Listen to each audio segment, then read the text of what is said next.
I had thought about death. I thought about wanting to die many times throughout the course of the first 3 bouts with cancer. I thought, I'm tired. I thought, this is never going to end. I thought, I don't want to be here anymore. I want the pain to stop. But it wasn't until the tumor and my facial reconstruction that I actually told my mom, just let it kill me.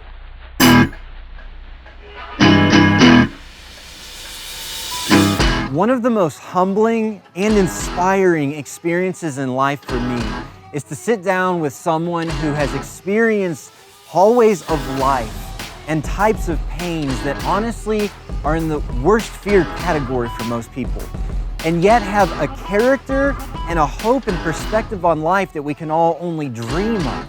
That is true of today's guest, Mike Thompson, who had 77 surgeries by the age of 15, including 4 bouts with cancer. And yet today is a public speaker, a consultant with all kinds of people and organizations, and now an author of his brand new book called Finding Good. Be sure to like and subscribe so that we can continue to bring you more stories like these. And here is Mike.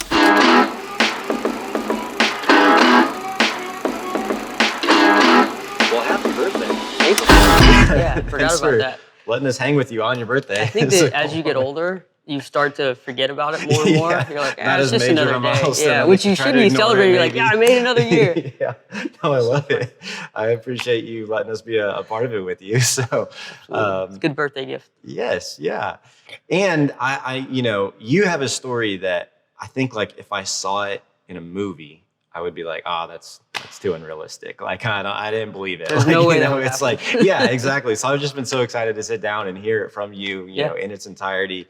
And I think with a lot of guests, we start, kind of in childhood, even, just who are you, where do you come from?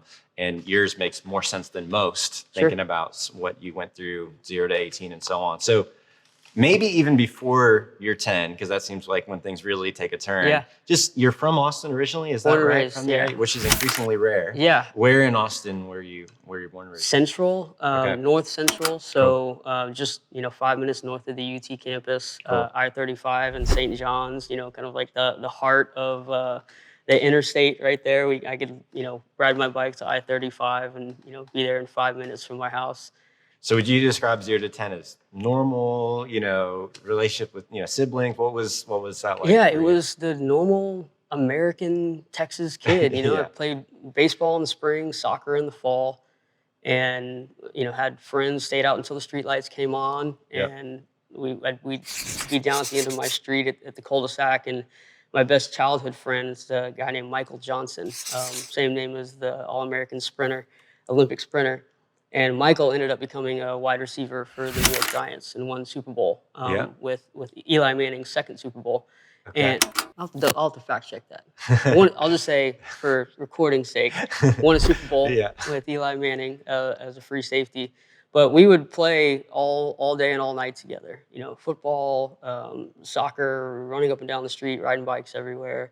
And I loved school. I loved being in school, and everything was normal. I got in trouble. We would do dumb stuff like all kids are prone to doing, and it was before tablets. It was before social media. It was before technology really became handheld.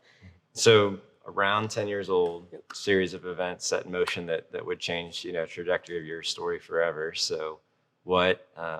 I was 10. It was August, or around my 10th birthday, a little bit after that, and I started showing signs of fatigue and feeling just not myself. Mm-hmm. And it was not until first week of October 1995 that my parents started to become really concerned, because I had flu-like symptoms, I had fever, I was throwing up, and they didn't know what it was. They checked for flu, they checked for strep throat, and finally, our pediatrician, Dr. Worrell, I still remember him from when I was a kid.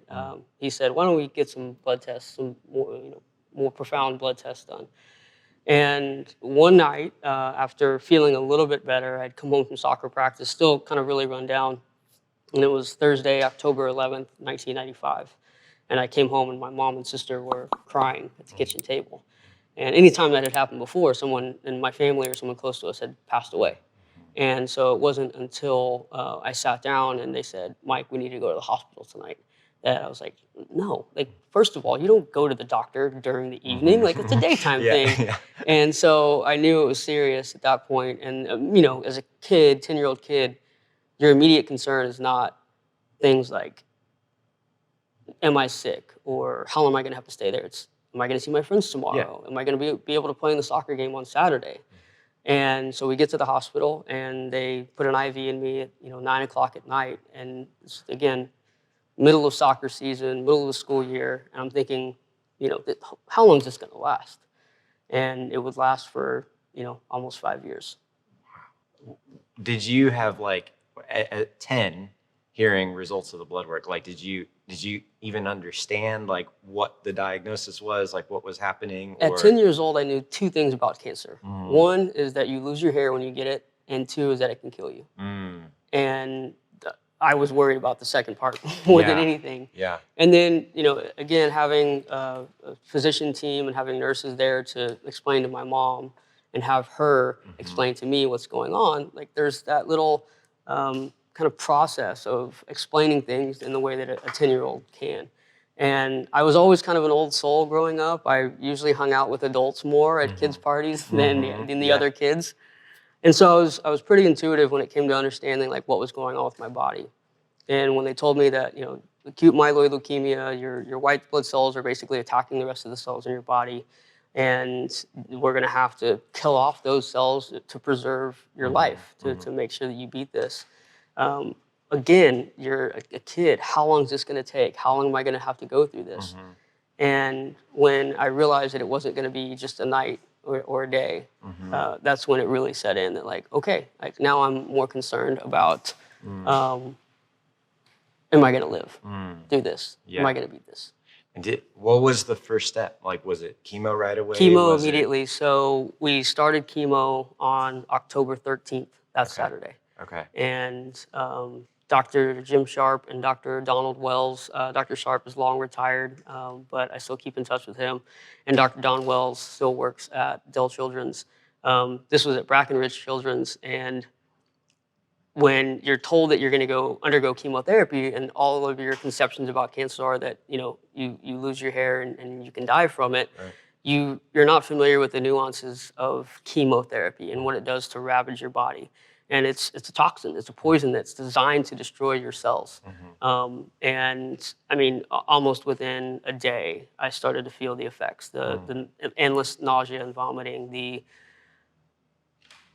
inexplicable just discomfort that you're in all the time. Like being an adult now, we know what a hangover feels like if you consume alcohol, and that's what it was like. It was a constant hangover that just leaves you incapacitated.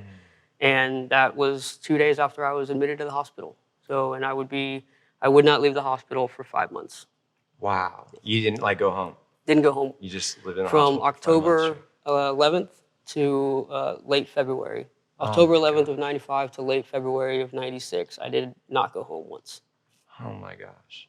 If you're trying to make somebody understand, the experience of that, or help them, nobody can understand, like, not having lived it, but you're like, it's not just the nausea and pain and that it would be in like its own category, but what you described, like, you're like, I can't go to the soccer game. I have to imagine there's like a loneliness, there's a whole, my friends, I don't see my friends. Like, what would be some of the things that you're like, this is what that 5 months was like for me? Well, now I imagine it's even harder because social media puts everything front and center. Yeah. And, the FOMO, the fear of missing out is a concept that was alive back then for me, but I didn't need social media to remind me what I was missing. I missed my friends, I missed my schoolmates, my classmates, my teachers. And when you're put into a position like that, all you can think about is not being in that position. Who or what would you say gave you most hope or strength in that window? My mom, hands down. My dad, my sisters, my whole family is incredible. But the way the situation worked out was my mom had quit her job to become my full-time caretaker, to stay with me in the hospital every single day. And my dad would come up on weekends and they would switch to give my mom a break. But she didn't let me quit. And she would always joke, I was in labor with you for 24 hours and you're not going to quit this easy. But it was a toll. It took a toll on her as well. Wow. And if you imagine watching your baby, your last born child, I'm the youngest of 3, watching your kid, your only son, just suffer to the most unimaginable discomfort. Um, she's the most powerful woman I know. Wow. And she kept saying, like, you can do this, we can do this, have faith, we're gonna get through it. Wow. When you say it's, somebody going through something like that and you're like, I'm not going to quit, what does that mean to you? Like, is there my mentality and my posture to keep fighting to maintain hope has an actual practical effect in like my healing too? Like, how does all that, like, It's an immense power for sure. And it reminds me of something that the late, great Stuart Scott once said. And he said, fight like hell. And when you're too tired to fight, then lie down and rest and let someone else fight for you. And that was my mom. I'm, getting chills just thinking about how strong that 5-foot woman is. But she was the one that really said, like, you have a life ahead of you. You can beat this. And I know it hurts right now, but it's not going to last forever. All the while, friends and other kids that were with us were dying around me. 3-year-old Emma, 11-year-old Billy, 8-year-old Kelly, like these kids around me were passing on. And again, that kind of helps you refocus on, like, I miss them and I love them, and I want to be there for their families, but selfishly, I don't want to be dead yet. I'm not done. And if it weren't for my mom's relentless support and encouragement, and really just shoving, she didn't shove pills down my throat physically, but saying, like, no, you're gonna take this medicine. No, you're gonna drink this water. No, you're gonna do the things that it takes on your part to get through this. She was the one that really helped keep that in sharp focus. She sounds like an incredible woman. She's, unbelievable. Yeah, I feel like there's just nothing like, there's no parallel in the world like a mother's love in that. No, and I still talk about it. I talk about it a lot in a book I've written. I talk about it whenever I speak at in public events. Just the power of a mother's love knows no bounds. So 5 months is your first time you go home. What was that moment like? Like, did you at that point did you think you had beat it? What was your it was really like, all right, that 5 months sucked. But we're home now, and I got to see my cat Jackie and my dog Mitzi, little Shih Tzu, and I got to be in my own room, my Chicago Cubs bedspread, and we had 100 balloons that people had given over, balloons and stuffed animals and just all of these tokens of support. And I was like, we did it. I'm a cancer survivor now. I'm 11 years old, I'm going on 11 years old, and I just spent 5 months in the hospital, and I'm in remission, and I want to resume my life. And of course, all of my strength, every bit of stamina that I had been exhausted. And so it was really like learning to walk again, like having the own strength to get from my bedroom to the kitchen to make myself a bowl of cereal. And despite the frustrations that entailed, I was still so happy to be home. And it only lasted for 3 months because I would eventually relapse. And at that point, you had 3 months before first relapse. I was only home for 3 months before I went back for a monthly checkup, and they said, it looks like the cancer has resurfaced, and we need to start exhausting all efforts to check this. And that meant a bone marrow transplant, completely replacing my damaged blood with somebody else's. It feels like that moment would be a hopelessness or something that I couldn't.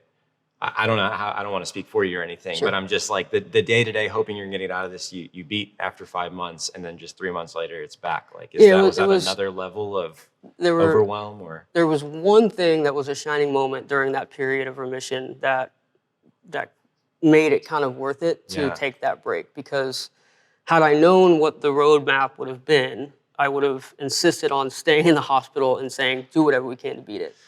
So going into remission and getting to go home, and luckily being blessed with a Make-A-Wish opportunity. Make-A-Wish Foundation reached out and asked what I wanted to do, and most of the other kids that were around my age, they all went to Disney. And I loved Aladdin and The Lion King and things like that, but I wasn't obsessed with it. I wanted to be an astronaut. I wanted to explore space. And I had watched a documentary called The Dream is Alive about the space shuttle missions. And I'd seen the Galapagos Islands from, outer space. Like, that's what I wanted to do. So I said, can I go see the space shuttle launch? Yeah. And they said yes. So they flew my family and me to Cape Canaveral, Florida to see Space Shuttle Columbia launch in 1996 and then spend 3 days at Universal Studios. Wow. I was more of a movie buff. Yeah. Actual adult movie buff more than I was a Disney fan. And the week that we got back from that trip, I was back in the hospital. And they had, luckily, with, just an impossible piece of good news, found 32 perfect matches to be Wow. a bone marrow donor for me. Yeah. And the way the bone marrow transplantation process works is you identify a donor, and then you have, for at least in my case, had chemotherapy and radiation, again, to kill off all the bad cells. And then they extract the marrow from the donor. And if it's an unrelated donor, they keep them anonymous. So that way there's no emotional connection made until at least a year after the transplant is successful. Okay. So September 5th of 1996, I underwent my first of 2 bone marrow transplants, foreshadowing here a little bit. Yeah. Anything that I thought about fighting cancer from the induction chemo that I had, the first rounds of chemo, all that was blown out of the water with the transplant. I still cannot explain the misery, the pain, the just relentless discomfort of having your body reject bone marrow and having your body react in a way that it's got this foreign substance coming inside of it and it's doing everything it can to reject it, even though it's there to save it. And so bone marrow transplantation for me was the first time that I said, I don't know if I want to keep fighting this. For 3 months, I was in essentially the ICU portion of Cook Children's Hospital in Fort Worth. And when you're in the transplant ward and you're in isolation, I was in one of the transplant suites for a little over 3 months. And that meant only one person in, one person out. That meant that everyone had to wear a mask and to wear a gown and to step on a sticky pad and disinfect everything because my counts were so low. My immune system was completely suppressed that I would have no way to fight any sort of foreign body. And that was just the first part of it. And I had esophageal trauma. My esophagus and my throat were just shedding tissue left and right. I remember taking dental swabs, and just scraping tissue out of my mouth. And apologies to anyone that gets to witness this story if you're squeamish, but I was throwing up blood regularly. I had a temperature fever one night go to 107.1 degrees, which is, it can kill you. And that was the one time that they broke protocol of having more than one person in the room at the time, with the exception of my mom. They had nurses packing me with ice in a little bathtub, just trying to cool down my body from rejecting that marrow. And it felt on every surface of my body that someone was giving me an Indian burn. And that's what a patient goes through when they endure a bone marrow transplant. And I ended up doing it twice. And so it's traumatic for anyone at any age. But when you're a kid and you feel like you're trapped in this prison, the only thing that keeps you going is the idea that life is possible after cancer. Wow. Does that mean that the first one never took, or that's just the process anybody goes through if it's going to take? That's a great question. So after the first transplant, I was in remission again for 14 months. Okay. And I had gone from weekly checkups to monthly checkups to quarterly checkups. And on one quarterly checkup, 14 months after the first transplant, they discovered that there were still bad cells. And luckily, they had enough marrow cryogenically frozen from the first transplant that my donor, Steve, didn't have to give again. And they gave me another transplant. And I make a joke, there's a few processes in life that you never really want to be familiar with. Getting arrested is one of them. You never want to get to know the bailiff or the magistrate in charge. Been here before, yeah. And as people know, I've gone down that path. I've had legal trouble after cancer. It's just all part of my journey. Bone marrow transplantation is not something that I thought I'd be very familiar with. But at that point, I thought, well, might as well. I'm always going to have cancer, so let's just do another transplant. And kind of laughed at it. And I thought, 3 times now I've been diagnosed with cancer. I've relapsed. And what's it going to take to beat this? Yeah. So Second transplant, I know the motions, I know the moves, and luckily it was only about half the recovery time, so it was almost like the first transplant kind of eased away, and then the second one is the one that took, and I was out of the hospital within 6 weeks, and didn't turn back for another year and a half after that. I went back to school, got strong again, and about a year and a half after the second transplant, I was a freshman in high school, and after baseball practice, after taking a ground ball to the jaw, I was feeling my jaw a little bit, and I noticed a bump. And again, when you've had cancer 3 times, any abnormal growth, pain, twitch, discomfort, you think the cancer's back. And after weeks of biopsies and x-rays and MRIs and CT scans, they sent a piece of the tissue to the Mayo Clinic in Minnesota, and it came back as osteosarcoma, bone cancer. And it was likely caused by radiation from my first bone marrow transplant. So here we are again, round 4, different cancer. What are we going to do for this one? And that's when the process started to figure out how we were going to remove the tumor without damaging my jaw, without ruining the aesthetic of my face, without giving me a speech impediment. And again, power of a mom. We had talked to a lot of specialists. We had talked to many oncologists about the best way to do it. And a couple of doctors said that they were going to go from the inside and scoop it out that way and preserve the integrity of my jaw. And my mom just felt like that wouldn't be enough. She says, no, you need to remove the whole thing. So March 16th of 2000, doctors successfully removed a tumor the size of a small peach from my lower mandible, along with the rest of the lower right bone. Used the fibula from my left leg to reconstruct it. And anything that I thought about pain from the first round of chemo I ever had to the first transplant to the second transplant, I didn't know severe pain until my jaw was reconstructed. Wow. I had thought about death. I thought about wanting to die many times throughout the course of the first 3 bouts with cancer. I thought, I'm tired. I thought, this is never going to end. I thought, I don't want to be here anymore. I want the pain to stop. But it wasn't until the tumor and my facial reconstruction that I actually told my mom, just let it kill me. I'm done fighting. I was 2 weeks past the surgery, and just to give you an idea of the state of my body at that point, I was 14 years old. I should have been in freshman biology, but I was at an ICU at MD Anderson Cancer Center, and I had stitches all down the right side of my face, which was swollen out to here. I had a drain coming out of my neck to lower the swelling. I had a feeding tube going up into my nose, down into my stomach. I had a tracheotomy to let me breathe. I had a catheter down here. I had my leg elevated in a sling, and it was stapled with 38 staples to start healing. I had a skin graft taken from my right thigh to help the tissue on the left side regrow. And I was immobile with my jaw wired shut.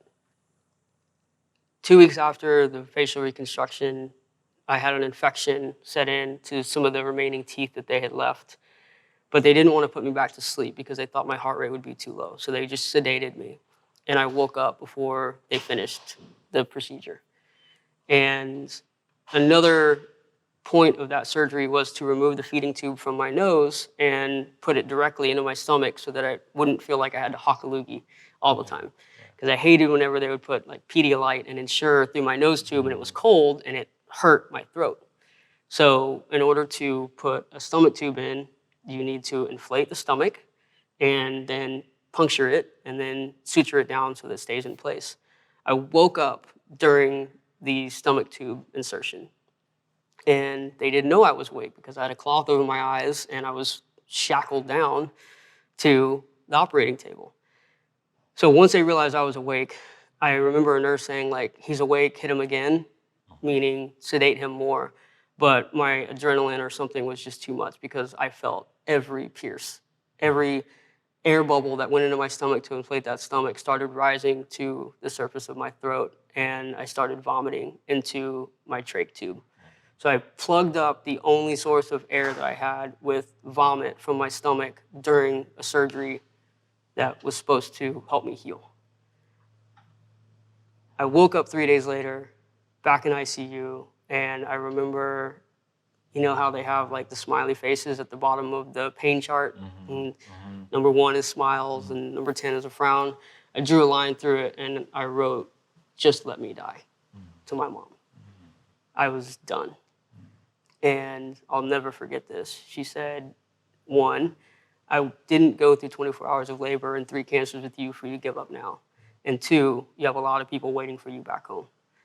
And she pulled out this huge bin of letters that my classmates at Anderson High School had written for me, over 700 letters, with the news that not only had the senior class chosen to forego their prom at a hotel, but that they would be donating the money that they budgeted for it to my family to beat what ended up being my 4th and final cancer.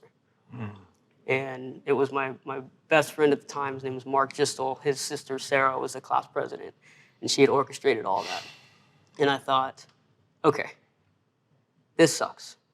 But with the power of people, with hundreds of people, maybe even thousands back home, praying for me, sending healing vibes, wishing that I was still alive, wishing that I was back, I owe them a debt. And I owe it to my mom and my family to keep fighting. And it was the most painful, excruciating experience I've ever endured. But again, it's the idea that life is possible after cancer is what kept me going. And at 38 today, I don't regret a single bit of it. I don't remember feeling like just like this emotional in one of these yet. I'm just, it's weird to, like I'm the cliche male, like if I'm congested, I let my wife know I'm dying and she knows she needs to like take care of me, right? Like it's not, it's interesting to sit on the other side of somebody that I know no matter how long I sat in it or tried, like I couldn't comprehend like the rooms you've been in, the hallways you've walked through, the darkness. Like it's like it doesn't just sound like a multiplier on any pain I've experienced. It's like it's a different like category. Like it needs a different word. It needs a, you know, it's and as I hear you, I mean, like yes, your mom, yes, you know, like to have a whole class behind you, but at some point, like that is still your choice and decision to keep fighting too. Yep. Like there's a strength of character, will, you know, power, ability that you have that also is like, yes, credit to all the people around you that supported you, but like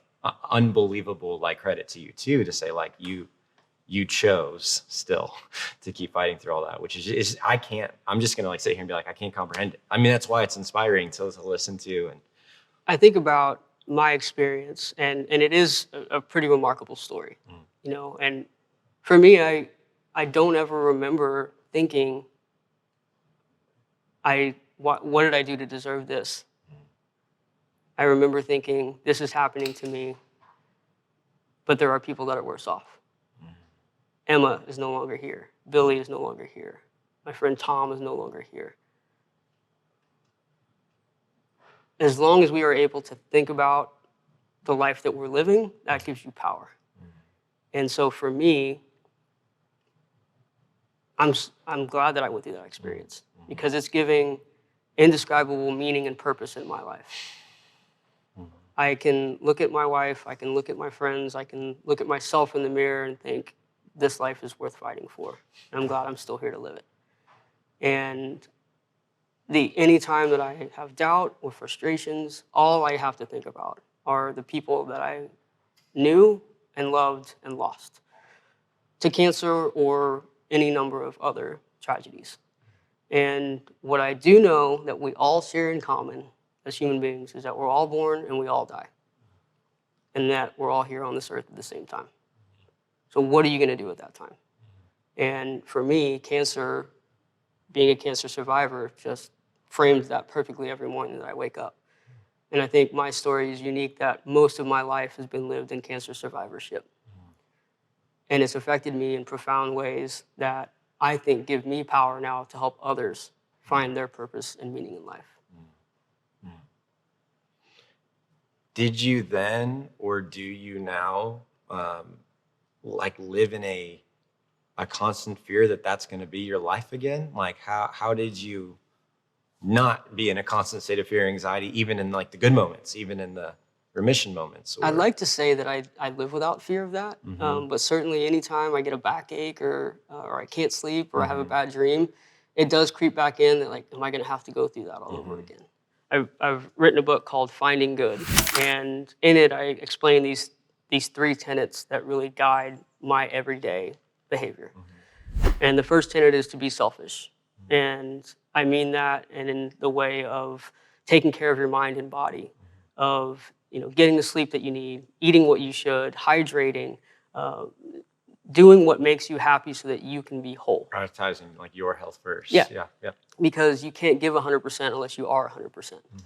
And I've had a lot of people say that, like, the purpose of life, the meaning of life is to exhaust yourself in the service of others. Well, you can't do that effectively unless you yourself are whole. The second tenet is to surround yourself with good people. I am still alive because of that tenet. I'm still alive because I was selfish and I wanted to live, but there's no way I could have gotten through it. There's no way I'd be alive right now if I didn't have people that were also fighting for me. And that goes back to Stu Scott and lying down and resting and let others fight for you. And the third tenet is to leave the world better than you found it. And that goes back to the human connection piece. We are driven by human connections. We have an itch of altruism. I think the majority of people in the world have that. If you can every day do something that at the very least does not infringe upon another's right to find purpose and happiness in life, that makes you a good person, and that gives you purpose in life. So if you are selfish in a good way, if you surround yourself with good people that are also selfish in good ways, and every day you try and do something that leaves the world better than you found it, that's a life well lived. And that's what drives me every day. Am I afraid that I'm going to get cancer again? No, because I've beat it 4 times, and a 5th would just be another story. But for me, my fear is forgetting that life is precious. My fear is seeing other people not live a life with intention and purpose and meaning. And my fear is that they expire at the end of their life and they regret the things that they didn't do. That's what I want people to think of when they see and hear my story. Well, and when you share those 3 tenets, like, they hold weight knowing your story. Like, it's not a cliche, somebody's just on, like, it's like knowing what you've lived through for then you to, like, it's like, okay, I'm leaning into those 3. Like, Exactly. I trust you. Yeah, There's a reason for identifying each of those. Yeah. And they fit in perfectly, dovetailed with my experience. And if there's one thing that I would share with people is that you are in control of so much more than you think. Wow. It is like some people that I've sat on the other side of that have gone through incredible and diverse adversity. They kind of speak in a similar way to what you just spoke of like, I would assume, man, I'd be afraid, I'd be terrified, but there's this like, no, I've like been to hell and I've come out the other side. Right. And so now there's like in the moments that are peaceful, that are like, there's this appreciation, this joy, this hope that is like, again, hard to comprehend on the side of it. But going back to your story, kind of picking up the, the chronological order of it. I've heard you speak on and write on that, at the end of that 75th surgery or whatever it would be was not the end of like your pain journey, because then that was sparked a new era of trying to now reel from, the pain, painkillers, so on. And that was many more years of new struggles. So this was when I had finished my final bout with cancer, it coincided with the time that the opioid epidemic was just beginning. And now that I have a master's degree, having studied, profound communication theories, I realized that a lot of the theories that I studied were employed by drug reps that were, convincing doctors that, your patients aren't addicted. It's pseudo addiction. They just have very severe cases. So it's okay to keep giving them more pain medicine because they have a lot of pain. And from my junior year in high school which was 2002, until 2008, not a day went by that I did not take up to 15, 20 pills, pain pills. I was taking 10 Norco a day, which is the double Vicodin, 10 milligrams of hydrocodone and 325 of Tylenol. I was taking 10 of those a day, as prescribed. I was taking 180 milligrams of gabapentin. I was taking Xanax. I was taking oxycodone. Uh, the pain was real, but I now know that there are other ways to manage it. If cancer was the physical prison of pain and discomfort and wondering if I was ever going to get out of the hospital, then pain medication, opioid addiction to drugs was the mental, emotional, and spiritual prison. Because every day you wake up, and for me, I couldn't function unless I took those pills first thing in the morning. Because my jaw overnight would hurt more. I would start to, now I know it was withdrawing from the drugs. And if I didn't take them, I couldn't get out of bed. And that lasted for 6 years. And I now see on the other side of it, again, having people there to recognize my mom. I got back from a mission trip one day, and she had discovered all of the empty pill bottles that I had saved. I wasn't hiding anything. I went to the doctor, was given 300 pills for a month, and I took them all. And when she said, "Are you in this much pain?" I was like, "Yeah, I had cancer, remember?" It's just easy to fall back on those things that validate your experience, even when they're not healthy for you. And we have all these constructs in society, and you think healthcare, you think a doctor has the best interest for you, and many of them do. But there's also ones that might not be aware of what they're doing. And so now I see all those things. And again, just like the cancer, just like recovering from it, just like the addiction, I want to use those experiences to help others get out of the ruts that they're in, get out of the fog that they're mired in through depression and narcotics and pain and drugs and alcohol. What did that, the fog you described, now on the other side of it, what would you say that cost you? Was it an emotional numbness? Was it a lack of motivation? Was it what would that? I talked to my wife, Kendall, about this a lot, that, first I had survivor's guilt of beating cancer, knowing that others died from it. Then I have, it's still survivor's guilt, but it's saying I'm alive and I spent 6 years of my life, just messed up, just drugged up all the time. Yeah, I didn't feel any pain, but I also didn't feel happiness, didn't feel contentment in life. Had I not gone through that, everything that has happened in my life that's been a blessing since then would not have happened. And we can either, it's just like worry. If you worry about something that's going to happen and it happens, then it's harmed you twice. If you regret something, then that prevents you from growing from the thing that you are regretting. And so now I look back and I don't regret any of it, because now it's made me a better advocate for cannabis, for holistic remedies like acupuncture, massage, physical therapy, meditation, hypnosis, the things that we're now seeing in a growing body of evidence that are helping people, and at the very least not damaging their lives and not adding more trauma to their experience. I can be a better advocate for that because of what I've been through. And so now I say, and I fully believe this, I don't have any regrets. Are there things that I wish would have happened differently? Had I saved more money, had I gone down this career path, had I finished school all in the times that I had originally planned? Yeah, sometimes I think about what would be different, but it's given me the best scenario I could ever dream of now. About to be a published author. I have a master's degree. I'm married to my best friend. I've got a beautiful home, a dog that just seems to be God-given. And all of these things I am blessed with now because of all those experiences I went through. Wow. And so what I like to tell people is that, like, you can't see what's on the other side of trauma because it's blinding. Yeah. But just on the other side, there might be some oasis, there might be some divine experience that you've yet to have. And all you need to do is just stay the course and get through it. And if nothing else, people should know that times suck. But one thing that my dad had always said from the moment that I was diagnosed is that tough times don't last, tough people do.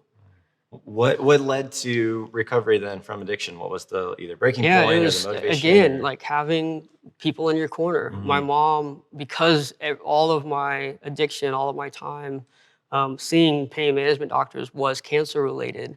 It fed into both being covered by insurance and being allowed to use funds that we had related to my first bone marrow transplant, because the bone marrow transplant caused a tumor, which caused a reconstruction, which caused the pain. Yeah. So she was able to, and by the way, the laws have changed significantly now for covering bone marrow transplantation and significant operations, because my mom worked with insurance companies and worked with medical systems to say, no, there's going to be a need for these things, and you need to start covering these procedures. Wow.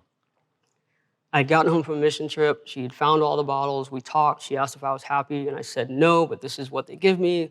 I literally went to a pain management clinic. This is what pain management was, how it was explained to me. Yeah. And she said, I don't think this is good for you. Yeah.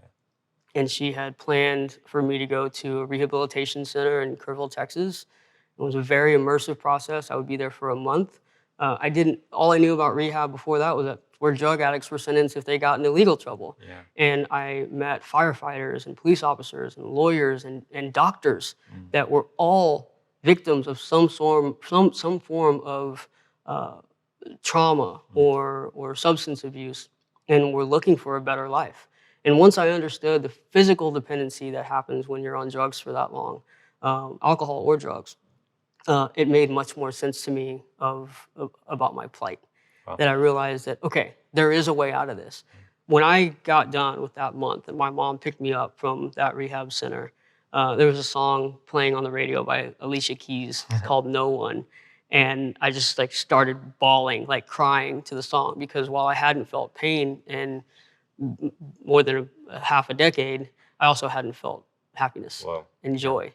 And, it was just a beautiful morning, not unlike today in the summer of 2008. So while the rest of the world was losing all of their money, I had no money to lose. Yeah. I just had everything to gain at that point. And being free of those drugs freed me from so much that I didn't realize had been taken from me. And cancer took 5 years of my life, and being messed up on drugs took 6. Wow. So I had a thorn in my side about how those things happened. And it took me another 10 years before I truly understood how profound the opioid epidemic had become, and how many people had become victims to it, and how many friends that I knew in high school had died of overdoses from medicating themselves for various reasons. And again, that is intertwined with the human experience. And so that's why, now I've kind of dedicated my life to all of these areas of awareness, saying, no, you can beat cancer. No, you can overcome drug addiction. No, there are other ways to live. Read my story and find what's best for you. Any personal discoveries, learnings, about you or about life that, and maybe even in that month window, that you feel like were key in breaking from? I think it was understanding that I was not a lesser person for having been a drug addict. Okay.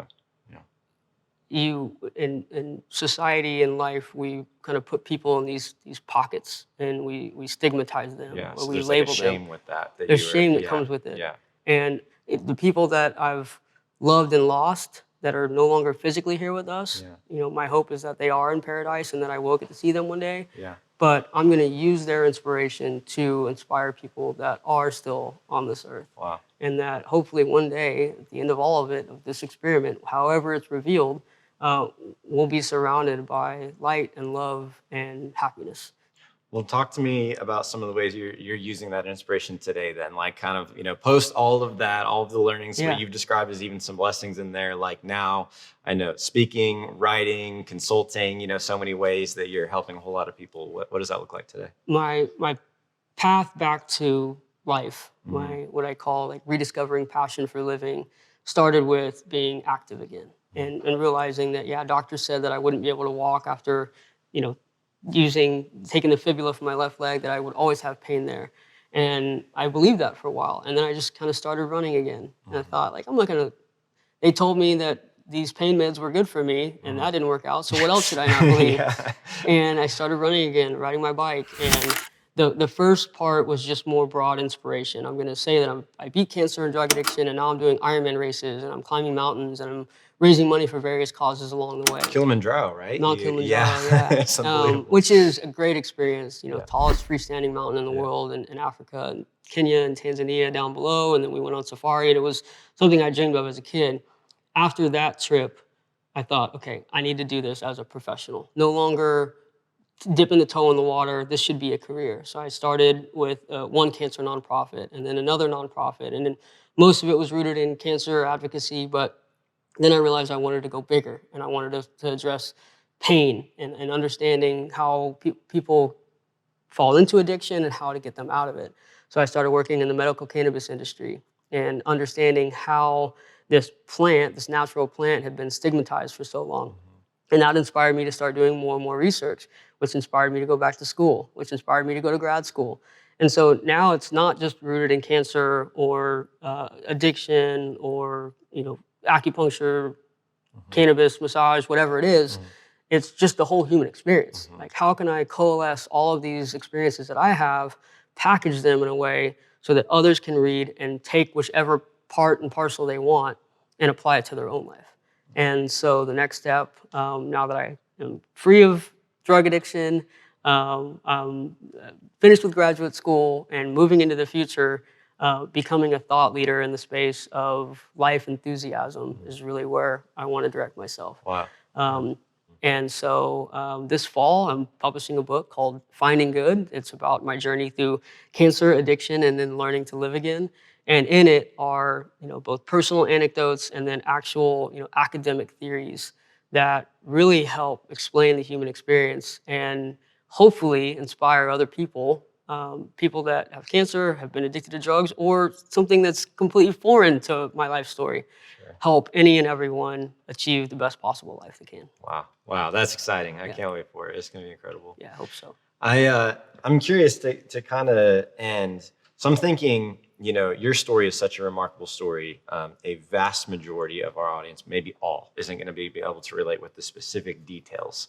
But some of the more universal things of pain or hopelessness, depression, fear, all of that you have experienced at some of the deepest levels of life, are things that people can latch onto, connect to.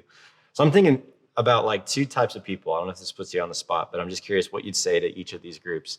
I'm thinking of one group that is in the midst of pain right now, like whatever that is, physical, a career, a divorce, whatever it might be, like they're in it right now and they're feeling hopeless right now. And then I'm thinking about another group that maybe life is good, maybe they'd say simple up to this point, and you don't have to go through the worst of life to have the appreciation that you have. They can learn from and be inspired by people, like you. So let's start with the first group, just somebody in the midst, doesn't matter if it's scale of 1 to 10 pain, but they're just in the midst of pain or suffering right now. Yeah.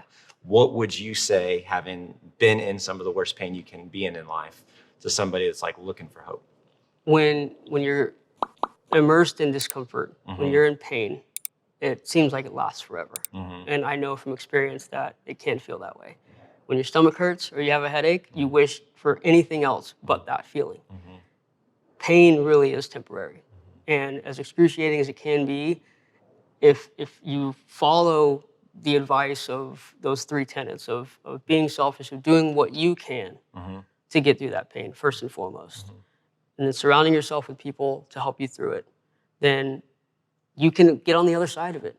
And again, like no matter how dark it is, there's all these cliches. It's always darkest before dawn and the calm before the storm. And there's plenty of visual imagery that we can use to say that like there are good things ahead.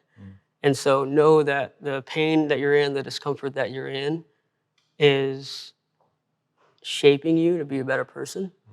And it's helping you grow, and it's helping you to embrace and appreciate the good times that are surely ahead. And if you can remember that, and if you can keep something with you, some token or some memory or some thought or some image to inspire you to get through that pain, then you're going to get through it. I've been through it in myriad ways, and I'm here talking to you now.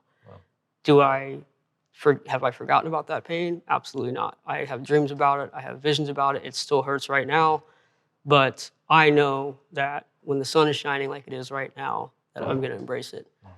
To the other group that hasn't had rainy days or that's not had comfort, it's the same message. If things are consistently the same over and over and over again, and there's no diversity in your days, and life is good, and you've always had money, and you've always had success in the world, like, that's great. Keep living your life. But know that, like I said before, the grass is always greener, but some people have no grass at all. And we are driven by human connection.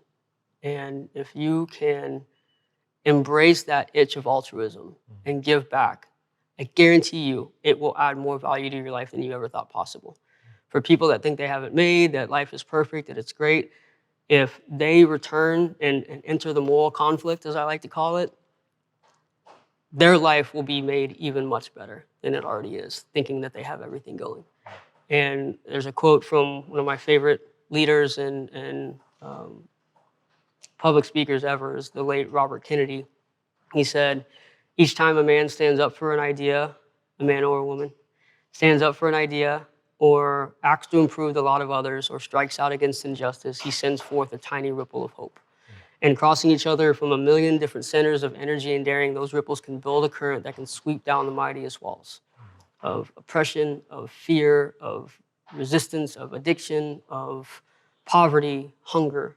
So for those with the courage to enter the moral conflict, regardless of whether you have gone through traumatic experiences or you've had the perfect life, re-entering that fray can give you value that you've never had before. This is exactly why we do this format in this way, because hearing your story, that advice, that inspiration, it just lands at a deeper level, like coming from you, knowing your story. And so, final question that we ask every guest: what inspires you today? Current stage of life, what's driving you? What gets you out of bed in the morning? What are you excited about? What's your current inspiration? My wife, for sure, Kendall. She's a rock, and she keeps me grounded, but she also lets me dream. And she makes those dreams possible. The friends, the community that I have around me, certainly I've got some incredible people on my team, in my quiver, that I'm blessed to know each and every day and see and ride bikes with, or go wake surfing with, or just any manner of all fun. And then exploration and travel. It's a really big world that we live in, and I've seen a fraction of it. And I've only recently started traveling a little bit more. And so my goal is to not only continue down this path of being a thought leader and an author and a public or motivational speaker, but to visit every corner of the world and experience every culture that's out there, because it's a beautiful thing. It's a beautiful planet that we're on. And as long as I'm aware that I'm living on it, I'm going to experience everything I can from it. I've loved this conversation. I'm inspired by your story. I think a whole lot of people are going to be as well. So I just appreciate your time. Happy birthday. Thank you. Thanks again for letting us. I forgot about it. And I've loved the combo. So really appreciate you.